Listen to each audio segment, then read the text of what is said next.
Hi, I'm Patty, and I've talked about this before. What is the difference between pre and probiotics? So this came up a couple times today where I had a couple clients who are having a really hard time with consistent digestion, and they were taking a supplement, and the supplement was prebiotics, but they thought they were taking probiotics. And so I figured I would just kind of talk about the difference and a little bit of education. They are referring to the microbiome in the gut.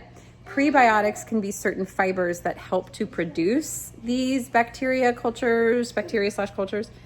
Probiotics are the actual cultures. So prebiotics are different fibers that can create the bacteria. Probiotics are the actual bacteria or the cultures.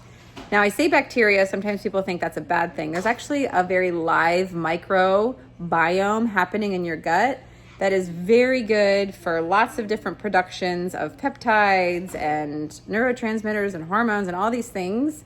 So you want a healthy gut microbiome. The difficult part is every time you have an intense emotion, every time you have a bowel movement, every time you eat, that biome changes.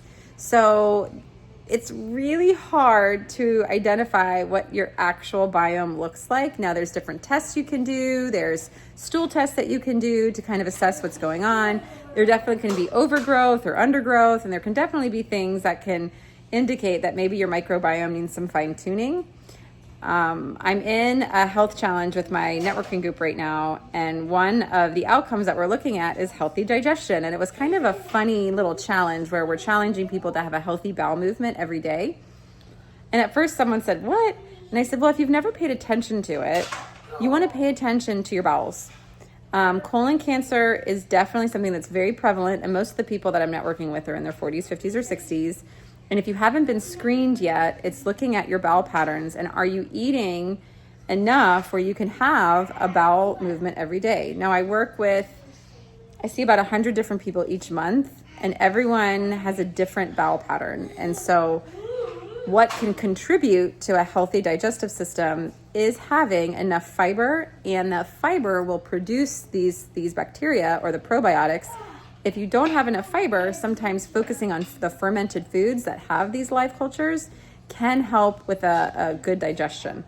Now, people could skip all their fruits and veggies, not care about fiber, and then just take a supplement. And some people do that, where they live such a lifestyle where they don't really want to focus on food choice or meal prepping or cooking at home or whatever. So they'll lean on supplements because their diet isn't sufficient enough. And I guess that's okay, but you want to pay attention now to the quality and where you're getting the supplement. You want to make sure that what is in the product is actually in it. So I would highly recommend getting it third-party tested, meaning the company has invested in a process where another company will come in and say that what they're doing is legit.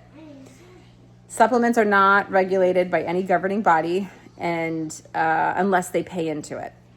And then you want to make sure that the supplement is financially consists with your financial goals, meaning you're not breaking the bank. What's the serving size? How much is it going to cost per month? And can you continue to do this? I've seen some probiotic and collagen mixtures be like $60 a month. Now, if you're spending less on food and that on a supplement, I guess that could be fine. But no, you're not getting much energy or calories from the probiotics and collagen unless it has some sort of sugar or protein powder or something in it. And so you're just paying for micronutrition, which is, there's nothing wrong with that. I want you to be aware of it. And then you also want to make sure that the probiotic is kept refrigerated. If it's something that's fermented, you don't want it to be warm. And then you want to also make sure that the supplement is not expired and also has a lot of different variety in the live cultures that are in it, or all the organisms that are in it. So it's called CFUs. High CFUs is a good quality probiotic.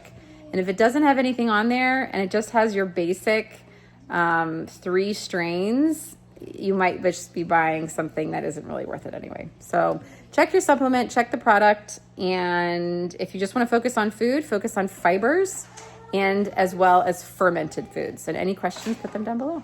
Okay, bye.